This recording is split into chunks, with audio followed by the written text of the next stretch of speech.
नमस्कार दोस्तों। आईपीसी और सीआरपीसी, इन्हीं दोनों टॉपिक के बारे में आज हम सब जानने का प्रयास करेंगे। आईपीसी यानी इंडियन पीनल कोड, भारतीय दंड संहिता, और CrPC code of criminals procedure यानी दांडिक प्रक्रिया संहिता। ये दोनों में क्या अंतर है?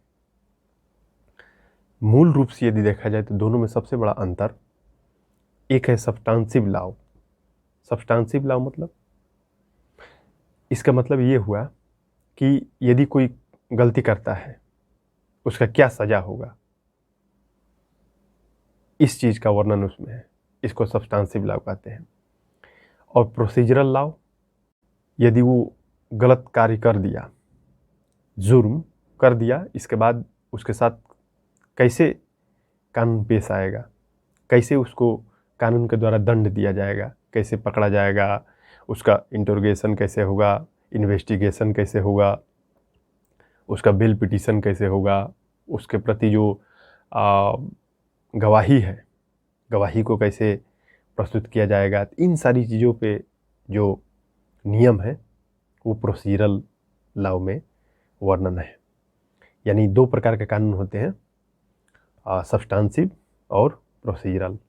तो सब्सटेंसिव में आईपीसी आता है और प्रोसीजरल में सीआरपीसी आता है। तो आईपीसी, इंडियन पीनल कोड, ये कब बना है इंडिया में? तो इसके बारे में यदि देखा जाए तो 1834-35 के लगभग में इसका कमीशन गठित किया गया था लॉर्ड मैकॉले के द्वारा। अब देखिए, लॉर्ड मैकॉले जो कि 1835 के लगभग में इसको कमीशन गठित किए ताकि ऑल ओवर इंडिया भर में जितने भी पब्लिक थे, उस समय तो ब्रिटिश शासन हुआ करता था ना, तो हर एक जगह राजे रजवाड़ा हुआ करते थे, सब जगह के नियम भी अलग अलग हुआ करता था। तो ये जो कमीशन गठित किया गया 1835 में, जिसका कि चीफ थे लॉर्ड मैकाले, तो इनका यही कार्य था कि सारे जो कॉमन लॉ थे सबको एक सूचीबद्ध करके उसको फिर लागू करवाना। इसके लिए वो प्रयास किया 1835 में, जो कि 1837 के लगभग 2 साल लगा उनका मेहनत। 2 साल के बाद 37 में ये पेश कर दिए गवर्नर के पास। तो फिर जब उसके पास गया तो उसको पास होने में 1860 ईस्वी के लगभग ये पारित हुआ और 61 के लगभग में 61-62 से ये लागू हो गया। तो अब देखिए कि 1860-62 के लगभग में इंडियन पीनल कोड बना और आज तक चल रहा है। तो ये है इंडियन पीनल कोड। कोई भी कुछ भी गलती करता है उसका कितना दिन का सजा होगा, इंडियन पीनल कोड बताता है। वही दूसरी ओर यदि सीआरपीसी की बात की जाए, इसका इतिहास क्या है, तो इसका इतिहास ज़्यादा पुराना नहीं है। जब देश आज़ाद हुआ 1955 के लगभग में, 47 में आज़ाद हुआ, 55 के लगभग में कमीशन इसके लिए गठित किया गया सिफारिश पे। तो 55 में गठित किया गया और 69 के लगभग में रिपोर्ट सौंप दिया गया और 74 अप्रैल 74 में इसको पारित करके लागू कर दिया गया। 74-75 के लगभग में, 75 में पूर्ण रूप से लागू कर दिया गया। तो ये है CrPC, Indian penal code. Substantive law जो है उसके द्वारा किसी भी क्रिमिनल्स को पकड़ा जाता है। मान लीजिए कोई गलती किया, जा रहे मान लीजिए राह में और आपका बैग कोई चोरी कर लिया, तो उस पर इंडियन पीनल कोड के तहत उसको पकड़ा जाएगा। कौन सा गलती किया है उसका सर्च होगा और उसको इंट्रोगेशन किया जाएगा या सीआरपीसी के अंतर्गत उससे पूछताछ किया जाएगा और इन्वेस्टिगेशन, उसके बारे में खोज खबर लिया जाएगा कि भाई गलती किया है, क्या लिया है, क्या नहीं लिया है।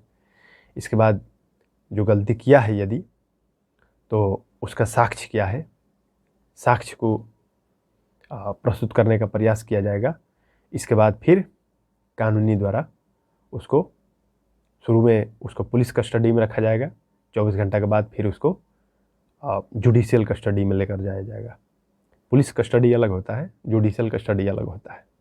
जुडिशियल कस्टडी अच्छा है। अच्छा क्या है, मतलब कस्टडी है, लेकिन उसको अच्छा इसलिए क्रिमिनल्स लोग मानते हैं कि उसमें अच्छा खातिर भाव किया जाता है, क्योंकि कानून के द्वारा वो है। उसमें कोई भी क्रिमिनल्स है, जब तक उसका सज़ा सिद्ध नहीं हो जाता है तब तक उसको जुडिशियल कस्टडी में है। पूरे मान सम्मान के साथ, मानवीय गरिमा के साथ उसको रखा गया है।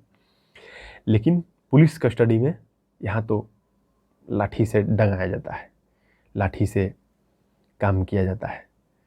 तो इसीलिए पुलिस कस्टडी से सब हड़कते हैं, नहीं चाहते कि पुलिस कस्टडी हो।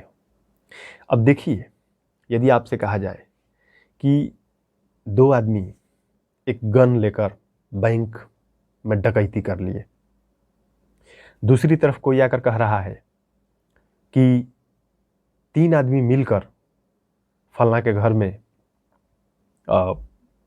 चोरी कर लिए, या 5 आदमी, मान लीजिए 5 आदमी या 6 आदमी मिलकर फलाना के घर में चोरी कर लिए, और आकर ये दोनों रिपोर्ट पुलिस के हाथ में लिखाते हैं, तो ये दोनों का दोनों अपने आप में सेंटेंस गलत हो जाएंगे।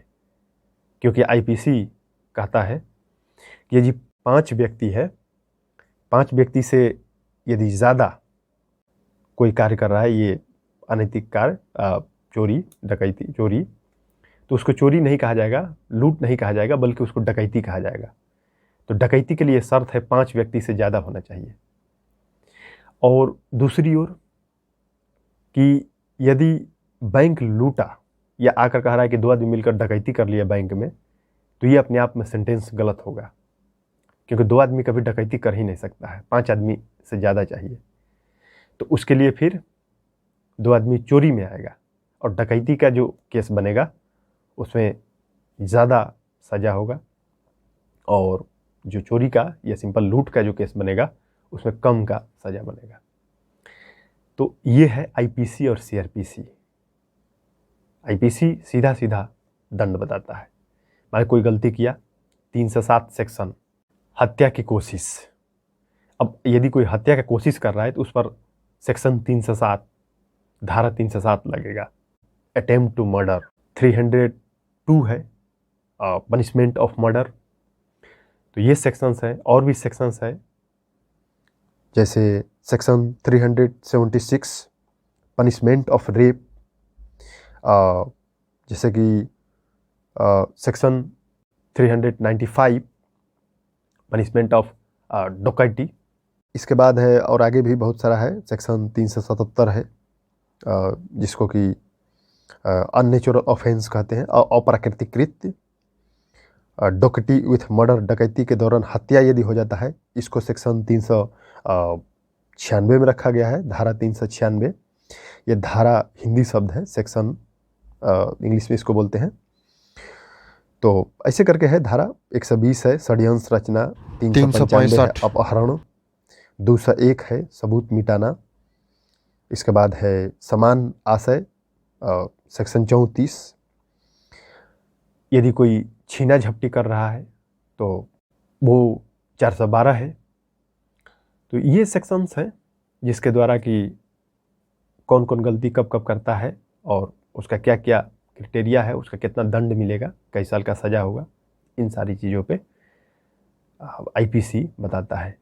लेकिन यदि कोई पकड़ाता है तो वो फिर पुलिस के पास जाएगा, 24 घंटे के बाद फिर मजिस्ट्रेट के पास जाएगा, मजिस्ट्रेट के पास उससे पूछताछ होगा, इंट्रोगेशन होगा, इन्वेस्टिगेशन होगा। तो ये सारी जो प्रोसेस है उसके साथ कब कब क्या क्या होगा, तो ये प्रोसीजरल लॉ के अंतर्गत आता है। तो ये सारी चीज़ें थी, छोटी सी चीज़ थी, ये समझिए कि कॉमन चीज़, लेकिन जानना चाहिए, ये बहुत इम्पोर्टेंट चीज़ है। तो फिर मिलते हैं एक नई वीडियो में नए टॉपिक के साथ। तब तक के लिए आप सबको बहुत बहुत धन्यवाद, शुक्रिया।